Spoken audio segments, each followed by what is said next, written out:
Hey guys, and welcome to Coz&Effect, episode 5. I have a very, very, very special guest with me today. As you can see, Logan Husband is not with me. There's only one person that could ever replace him, and that is my mother. If you could please introduce yourself. Wow, how are you? I'm so happy to be here today. My name is Lorena Cosentino, and I'm Max's mom. So, obviously this is a podcast where we do talk about sports a lot.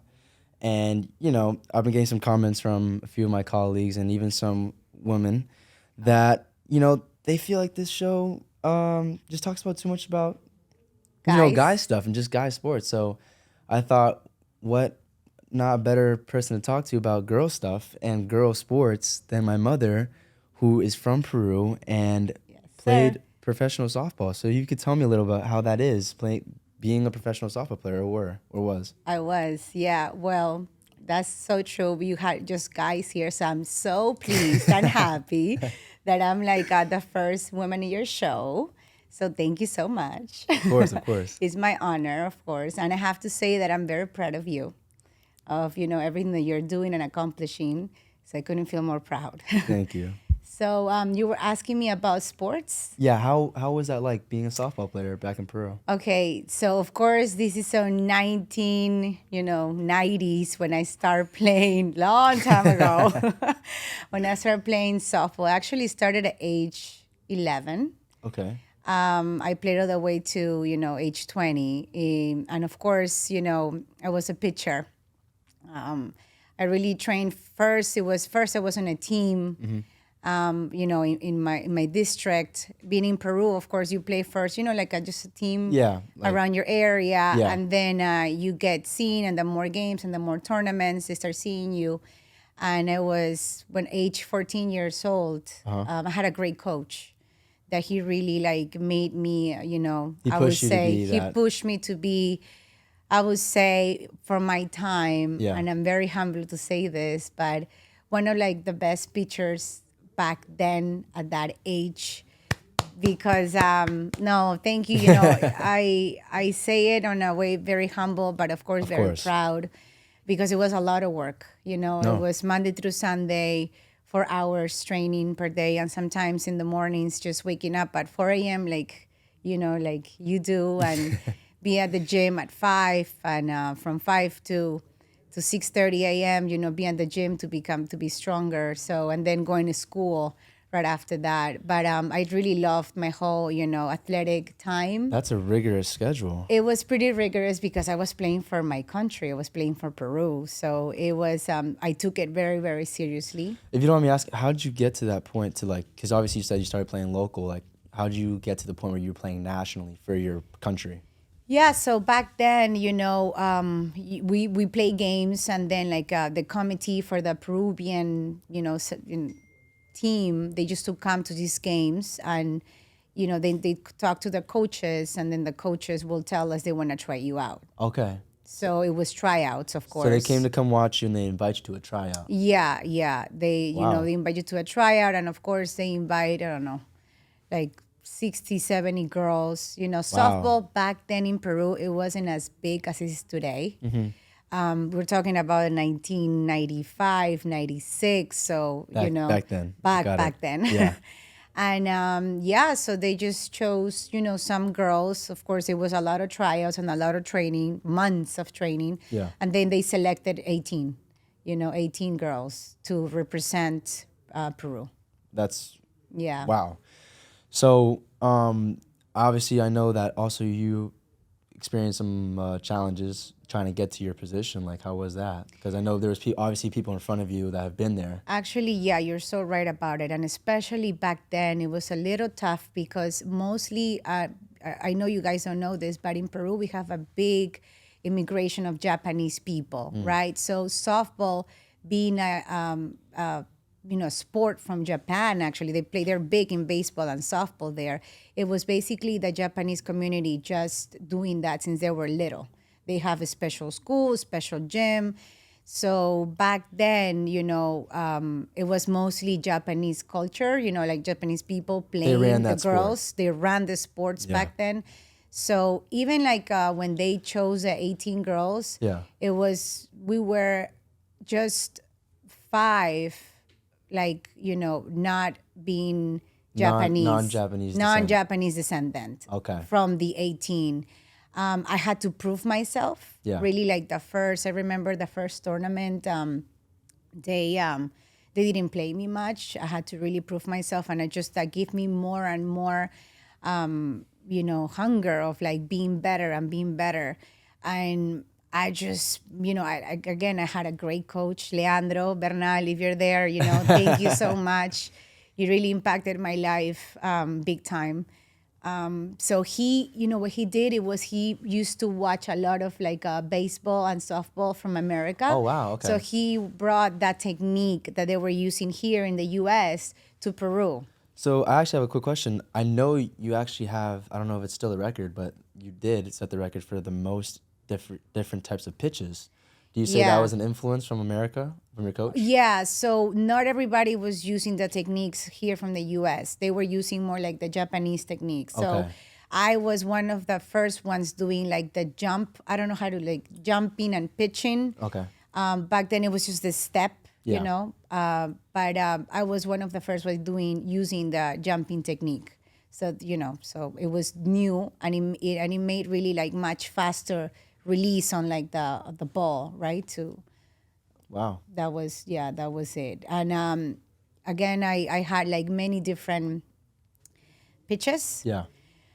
It was the curve. I had a big award on like the one that strike out the most players in one tournament. So Really? this is all Latin America. Yeah, there was a tournament from Latin America, of course, Colombia, Venezuela, Brazil, Peru, Chile.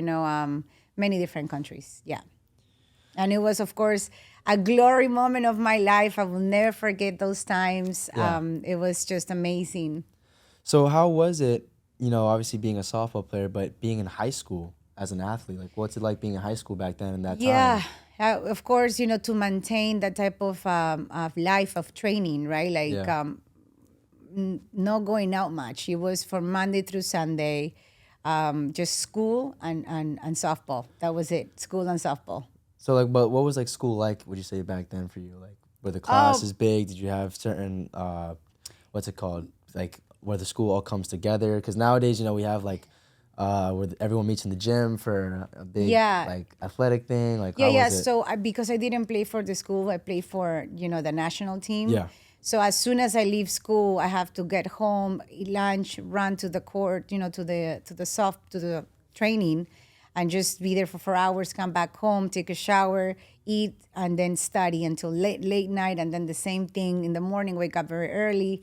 So eat, sleep, softball. softball. Eat, sleep, school, softball. Eat, sleep, all repeat. Yeah. Yeah, it was great. So it really made me very disciplined. Yeah. I had to have a lot of time management, which we always talk about. Your time management, and try to be the best, right, on handling all that. Yeah. So, it was... for me, it was just a type of life. I was so used to doing that. And because I was so, like my focus was to be the best that I could be as a pitcher. And obviously also like in school, you kept the grades. You wanted to be just best overall. You wanted to study to be in everything. And everything, yeah. It was, for me, it was just school and softball. I was trying to excel. Yeah. Because that was also my personality, right? I really wanted to excel. Yeah. So obviously, we're here now in the United States. How was that transition? Because from Peru, I know you left at a pretty, young age. Yeah. How was that coming to America? Yeah, it was, it was tough. Like immigrating to a new country, it's always tough because it's just not able to speak like the language as perfect as everybody else. Getting into systems and into a culture that you really don't know, not having friends. I came at age 20, so of course in Peru I had like a whole, group of friends and family. But you know what? It was my decision. I really want to come here to help my mom.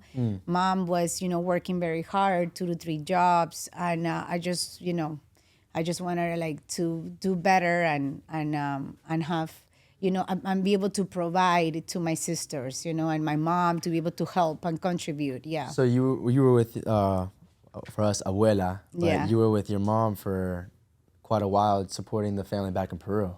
I was helping her. I always helped her. That was something that I always did so we can all, have a better life. Have that support system. Yes.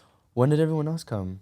Obviously. They took time. It was a long time. It was between 6 to 9 years until everybody was able to be here. Wow.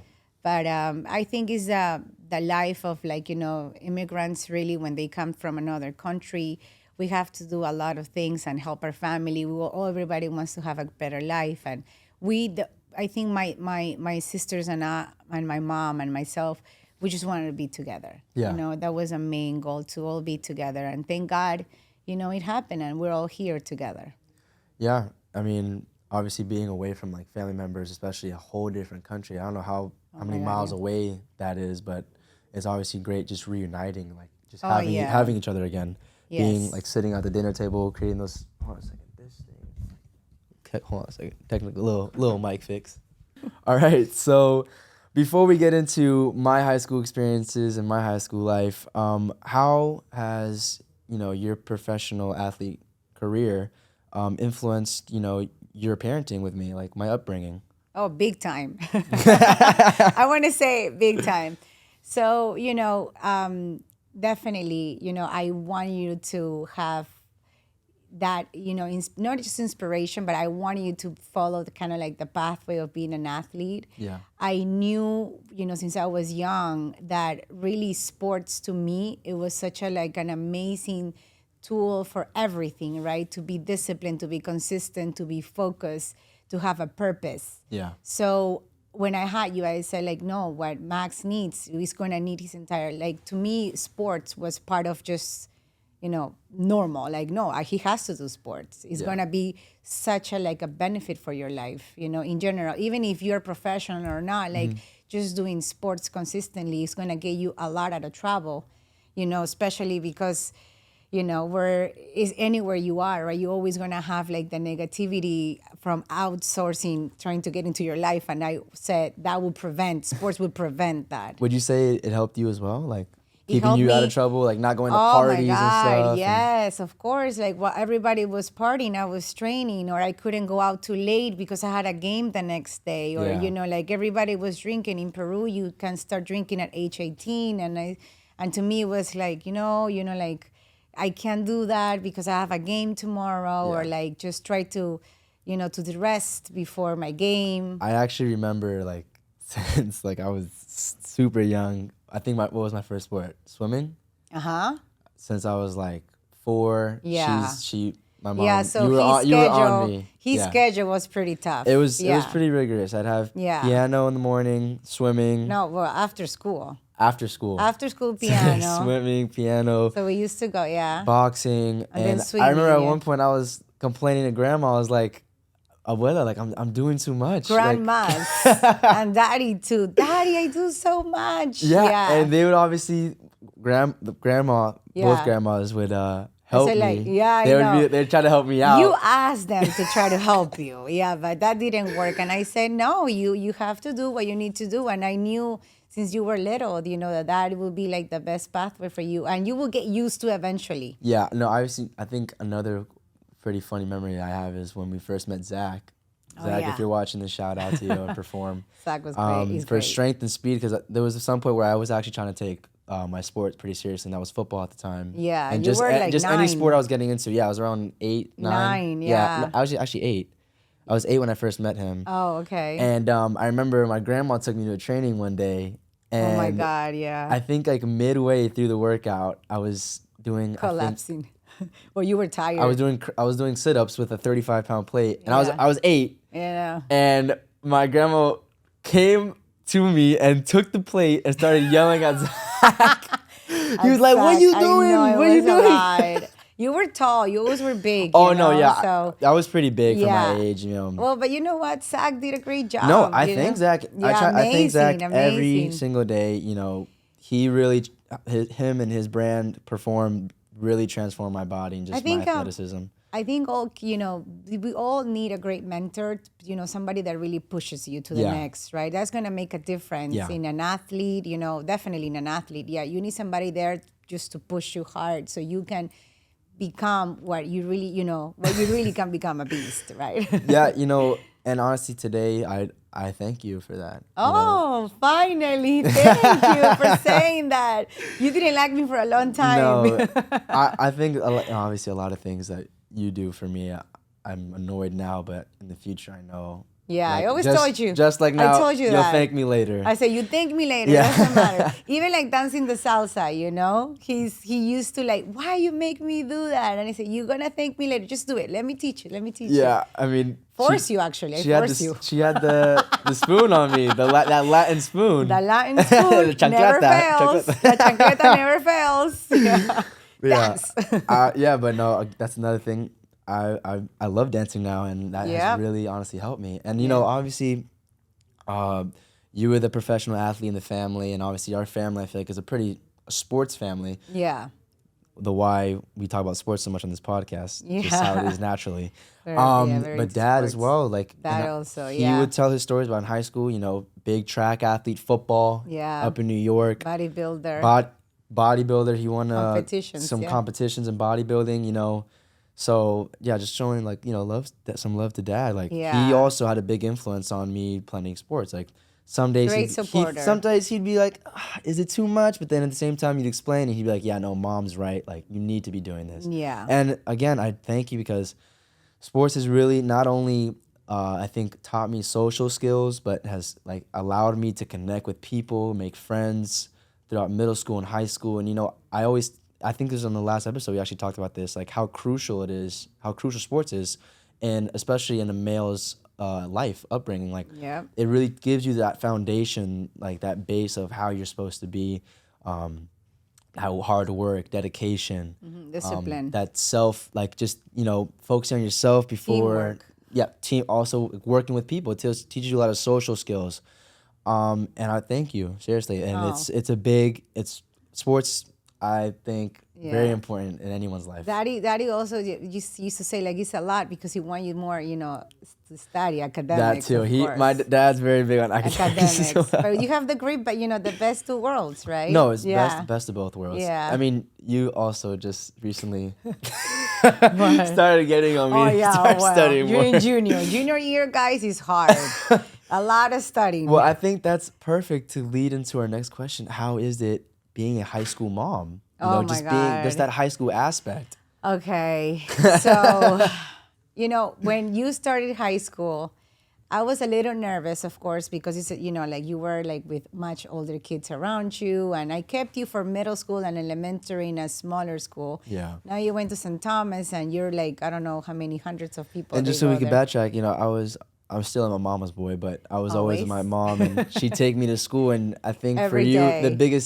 the biggest scare was when you knew it was almost time for me to start driving by myself. Oh my God, yeah, You that was know, a little. That was so that took me hard. That also took yeah. Yeah, it was a little, I felt a little, sad because we wouldn't be able to have as much conversations in the mornings. We always had our talks in the morning. So just listening to music, so I knew that I would miss that, even though sometimes in the afternoon we'll be like, oh my God, I got to go pick up Max. Yeah. But I still miss that time. That's why I always call you at 2:30, 3 o'clock. Hey, what's up? What are you doing? So yeah, just take advantage as much moms out there, because you will miss those days of driving your kids to school because it's a way to connect with them. But we'll still, thank goodness we're very close. At least that's what I think. No, of course we are.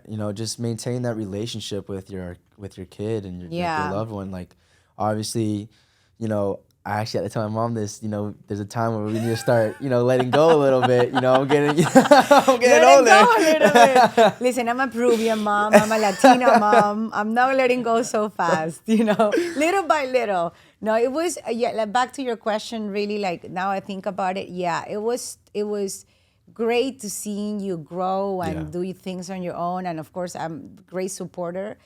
But it really hurt a little because you weren't my little boy anymore. So, and then that's one, being a mom. And then just the exposure of, you know, unfortunately, the drugs and the alcohol out there, that always makes me very nervous. Yeah. Still today, when he goes out, I'm always like counting, right? Like, okay, Max, at what time are you gonna be home? Are you okay? Are you okay?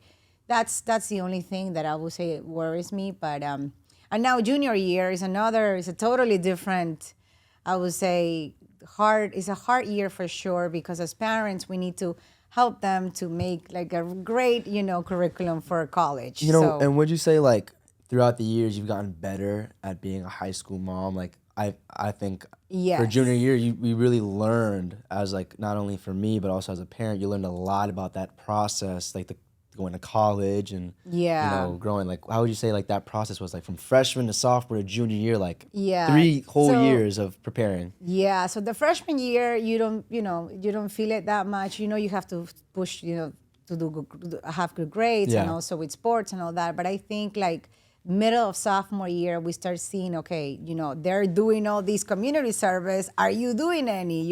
How much, we gotta work really in your community service. So I think that's when it really hit. Yeah, right? I'm pretty sure I remember that too. Like sophomore year was like the year where it was a flip we gotta of do community service. And also, freshman year, guys out there, take freshman year seriously. Oh yes, please. I Especially with the grades. Yeah, I mean, everything obviously counts. coming from middle school, a smaller middle school, I was school academics is a big part, but just being in like the term, the lights are really bright. You get to freshman year, like, oh, I'm a high schooler now. Like, I'm big.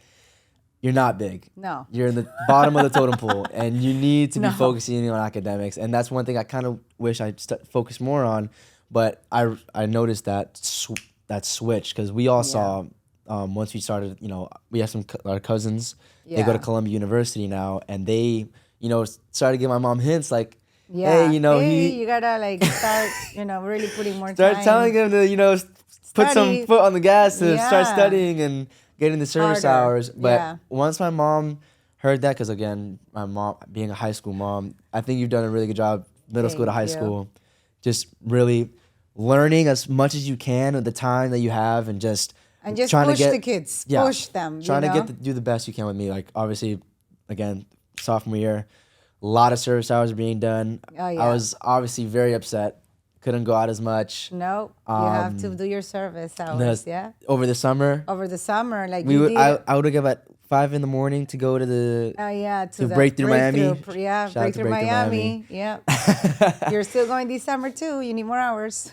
But you gotta also. It's a great way also to give back to these kids. Yeah, of course. It's amazing. Being obviously young and being in high school, you're not really thinking about that stuff. But when you sit down and you reflect, and you're like, hold on a second, maybe there's actually some good, regardless of the fact they need to have service hours for college. You're actually helping your community, like those other people that, maybe like they needed you. Like I forgot what it's called. Like certain people are brought into your life for a certain reason. I probably met someone that really changed my life, and I hope I did that for somebody while working those kids. And over the summer, we're always blessed. We're gonna do it to others. We can just like Ronald McDonald. That's another organization we started working with. Oh yeah, that's hopefully we keep doing that as well. Like just helping those families, Yeah. And always give back. Always giving back. Just want to go to just a quick little thing. An ethics class. We're actually learning about, or we did learn about, doing good things for a certain reason. Do those good things not just for college or just because of a self-benefit. Do that because, again, you're helping that other person. Yeah. You're helping your community. And you never know who are you impacting, And you're changing the way that they're thinking. And you know what they say, whatever good you put out comes back. And whatever bad, it comes back. Yeah. But do you also, since I just brought up my class, do you talk to my teachers a lot? Like, how is that? I don't really check on what you do as a parent. Unfortunately in high school, you don't talk to the teachers a lot. You actually most email them or it's a quick call. But what I do, though, is I check your grades every week because I need to make sure that you're on point. And when he's not, he gets a sermon, like a whole big conversation. And what are we gonna do so you can get an A? Like, and he hates it because it's kind of like we have these conversations all the time. Yeah. But it's the only way. Well, at least I have to say I'm a pretty intense mom. Latina I Gene. am. I am. So I'm always after him to make sure that he's doing what he's supposed to. I'm just making As sure. you should, by the way. Even though I'm just some days I making get upset, sure. as you should. Yeah. But yeah, of course, I know you don't talk to my teachers much because in high school they're trying to prepare you for that college. Like, you're not going to be there for me. No. Again, that letting go process. I do. I have. No, but what I mean is, like, most of the conversations I'm emailing the teacher. About Yeah, the of grades course. and, Yeah, you like, are now in charge. Because You talk I'm to the supposed to. teachers. I have to be in charge of that. Yeah, and I love that we, since he was little, we have an agenda. We always made an agenda of the week. We always organize ourselves. And So I think now you're carrying on that, and I just want to be big able time. to see that even more because again, planning your day. You think that you cannot do so many things in a day or accomplish so many things in a day, but if you really time yourself, you can. And again, moms, take notes on this. By the way, this helped me a lot as well. Yeah. And people my age, colleagues, students, this is also big. Yeah. Organize your week. Organize your week. It will help know you what to do. a lot. My mom taught me this. Very beneficial. That's so sweet. Thank you. And also, just as we're talking about, I just want to say this video is sponsored by Illari Skin. Woohoo! If you don't have it, you gotta try it. It's a great product. It's my own skincare line. Very proud of. Yeah. They don't know, but I'm a medical esthetician as well. That's why I actually brought that up. This is the perfect opportunity to talk about what is it like being an influencer / skincare owner / we already talked about high school mom. Well, I'm not and professional athlete. Let's get into that though. How is that like being an influencer and CEO of your own skincare brand? Yeah, and it's not just a skincare brand. You're forgetting a big company here. Oh. I'm a vice president also of paramedical training, you guys. Yeah, and also vice president of Illari Threads and Illari Skin. And of course, also AOPM, which is American Academy of Procedural Medicine. So if you don't mind, just because, so people of this audience, they're not going to really know what that stuff is. If you can tell them what is Empire Medical Training, what is the skincare brand, like the different products, like what do you do? So we our company, it's basically we provide training like seminars for medical people overall. So we train doctors, nurses, and medical professionals into providing aesthetics, anti-aging, and pain management training so they can use it in their practices. Okay. Yeah. And would you say, like, how has this experience been creating? Because I know it actually took you quite a while to create this skincare line. Yeah. So I'm also a medical esthetician. I used to have my med spa years ago, and just treating patients and being exposed so much into skincare lines.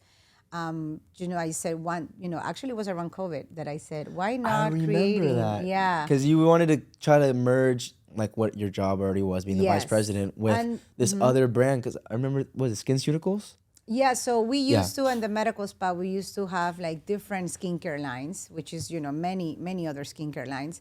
So then once I said, I'd say, oh, maybe one day I can have my own skincare. Since I'm a medical esthetician, that is a doctor, we have all the faculty members in our company that they're physicians and nurses, and just being exposed to all these variety of treatments and knowing that how important is skincare. I said I just made a decision around COVID because I had extra time. Why not? I said, okay, well, it's time to make up this dream, and I did it. I worked very hard, and now we have it for all of you. By the way, high schoolers, even adults who are being affected by acne, which obviously I have as well. This stuff works. I love it. Check it out. It'll be in the link in the description. Thank you. But and also I wanted to get into, because I know Illari Skin is also part of your influencing on your Instagram. Yes. Verified, by the way. Yeah. Well, since we do so much training for these nurses and doctors and people that just want to open their medical offices, I think offering a skincare line to all of them at as a wholesaler, it will definitely help them as well to create more income. And I use it once in a while on my own social media. So I try to teach and educate also on skincare and how all the benefits that you can get just using the right skincare and doing the right treatments, just to try to have flawless skin. So also I just want to I'm really trying to get to the point of where on your Instagram you also not only do the skincare, but you go to these shows. I forgot what they're called. Yeah, New York Fashion Week. shows, Yeah, fashion. how is that? Because you travel a lot, and I just want to know I know, what I'm you sorry. do. What I is feel, it Believe again? me, when I travel, feel so guilty every time that I have to leave this kid. But you always support it. Mom, go have fun, and thank you for that. Of course. Really. And I do. I love fashion. What girl doesn't love fashion, right? Well, I love fashion. I always did. I'm been in this industry of aesthetics for 17 years. Actually, no more, like 18, 19 years. Wow. So I think both go hand by hand. And I just love fashion overall. And I've been going to these shows that are, I get invited. And I'm just very happy that I'm able to do that, right? So New York Fashion Week, Milan Fashion Week, and How also is that? Like, Paris. I know you obviously go with James. If you could Right. tell them who James is, and just Yeah. your experience, just traveling, going to these beautiful places, just watching fashion. Like, how is that? Yeah. Also, and meeting other influencers. Yeah, I am very lucky. I feel myself that I'm very lucky that I'm able to go to all these places and see the fashion, of course. So I met James. He's my stylist in New York, and he just invites me to all these events, and I've been going since I think 2019. Yeah, 2019, 2012. Yeah, 2019 actually. And it's, events, fashion events, and you are able to see it, the first viewer for like, they do a passerelle, like a fashion show, and you can pick, different outfits or not. That's and just so being cool. exposed to all that glam and people really overdress and wait, sorry, overdress and like it's, very girly. And we have these amazing parties and lunches and dinners. How is it? It's a lot of fun, but it's a lot of work. I see on your Instagram like Oh my those God. like you come up and you have all these paparazzi just taking photos of you. How is that? Oh my God. Does that give you a sense of like status? Like, wow, like these people are here to take pictures of me. Like, what is that like? They're all the media, all the photographers are there because they want to just take pictures of the latest outfits for the designers that we're going to see, or just the outfits and all the attendees. It feels amazing. Yeah. It feels. It's like a like a little princess, like going into this amazing little, this world of fashion. Like I said, I always love fashion. So to me, it was, a real, dream come true in that side of my life. It feels great. I don't know what to say. Like, and just creating all these reels and all these pictures for everybody just so they can see and experience what I'm doing. So at least they know a little bit of how it is. Again, I feel very lucky and blessed that I And can also do the that. people you meet there. I know you've met some like pretty Yeah. big people, as obviously other influencers you become friends with. Yeah, it's great. It's a great environment. It's a great networking place to be. I go like, I take pictures with some people. Oh, can you please take a picture with me? Like a real fan, of course. Yeah, so it's just great overall. It's amazing. And, obviously still in the influencer category, what's it like being the TikTok mom? Oh my God. I know you have a nickname now, by the way. The Really? famous TikTok mom. Do I? The mom that Oh dances. my God, yeah. That's a too thing. funny. Remember I when- didn't sign up for that, I didn't. I just did it because you're saying, Mom, can you dance with me? And of course, I love dancing with you. Yeah. And also it's a way for us to share even like few minutes of the day. Like, of course, Maxi tells me, Mom, you want to do this with me? I want to say, yes, of course, I want to. So that's how we started, right? Like you're asking me. Actually, no, I think the first time we had our first viral video, it was with me and Grandma. Oh, yeah, you and Grandma I, first. And I was like, hold on a second. How many views do I have? I know, that And was crazy. then I called you and you were like, what? How many do you have? I know, that was crazy. And, that after that, I did it with you. Yeah. We did 2 videos. And it went viral. Those, it hit the algorithm. Yeah. It hit the algorithm. I don't know what happened, how it happened. I was in my PJs. Yeah. No makeup. Like my hair was like not Were you good at all. Were you? We were. No, you were in town when that happened, and then just ever since, we've been creating videos together. Yeah. And not only locally, but we have fans from Peru, our native country. Yeah. People from all over the world just following and wanting to see us dance, and I think it's pretty cool. It And also feels great. It feels amazing. Yeah. I don't know how it happened. It just happened, and I'm very grateful for that. Yeah. Especially your TikTok account. we're at 77,000 followers right now. I think Well, you're gonna do more. Hopefully soon. we need to make another video. More videos and more dancing. Yeah, but we have fun also doing No, it. of And course. and This is for yeah. we should do it for fun, and that was actually why I think that happened. Like we were just doing it for fun, and we Yeah. were also shocked because it was just for fun. We were just having fun with it. Yeah, just yeah. dancing and just because we love to dance so We much. just love to dance, and I think that's the key. When you do what you love, everything just happens and appears.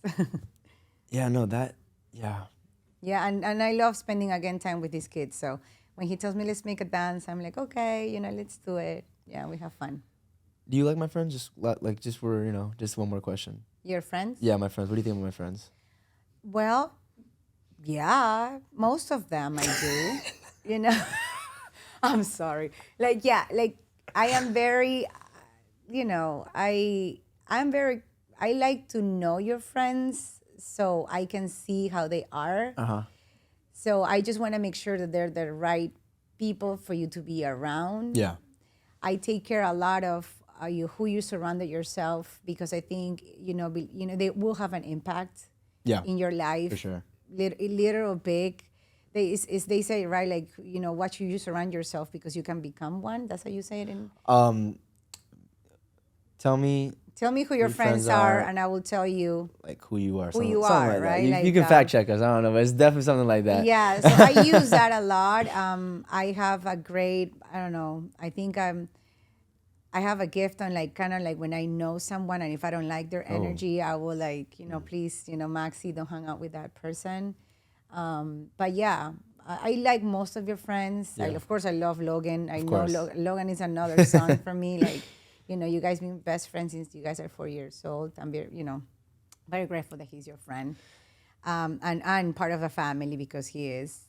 Yeah. Most of your friends I really like, and the ones that I don't, you'll know. Yeah, of course. And they're, you'll know. So And they'll know. yeah, of course.